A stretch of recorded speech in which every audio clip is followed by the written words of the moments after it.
యెహోవా చీకటిని నాకు వెలుగుగా చేయును. 2 సమూయేలు 22వ అధ్యాయము 29వ వచనం. దేవుని యొద్దకు వచ్చే వ్యక్తిని వెలుగుమయం చేయవాడుగా ఉంటున్నాడు. దేవుడు వెలుగై ఉన్నాడు. ఆయన్ని ఆశ్రయించు వారికి, ఆయనను ఎందరైతే తమ హృదయాల్లో చేర్చుకుంటారో వారి జీవితాల్లో ఉన్న అంధకారమును తొలగించి చీకటిని పారద్రోలి వెలుగును అనుగ్రహించువాడుగా ఉంటున్నాడు. ఇంకా ఎంత మాత్రము పాపములో జీవించకుండా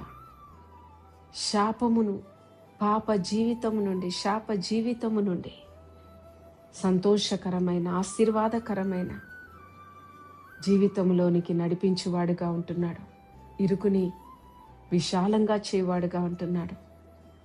ప్రతి కొరతను సమృద్ధిగా నింపువాడుగా ఉంటున్నాడు. ఎలాంటి శాపమై ఉన్నప్పటికీ ఆ శాపమును ఆశీర్వాదముగా మార్చువాడుగా ఉంటున్నాడు.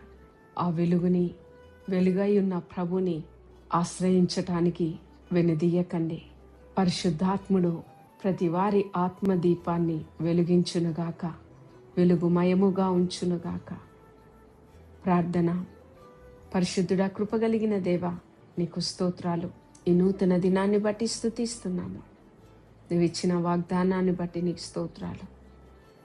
ఎందరైతే చీకట్లో, బంధకాల్లో, ఇరుకుల్లో, ఇబ్బందుల్లో, పాపము, శాపములో ఉన్నారో వారందరికీ నీ వెలుగు కలుగునుగాక. ప్రతి బంధకములు తెగిపోవునుగాక. నీ వెలుగు, నీ సమాధానము, నీ క్షేమము, నీవిచ్చే ఆనందము ప్రతి వారు అనుభవించుటకు కృప చూపించమని ఈ నూతన దినములో నీవు సిద్ధపరచిన నీ ఆశీర్వాదాలు, దీవెనలను బట్టి నీకు కృతజ్ఞతాస్తుతులు అర్పిస్తూ యేసు పరిశుద్ధ నామమున ప్రార్థించి పొంది నిన్ను స్తుతిస్తున్నాము తండ్రి. ఆమేన్.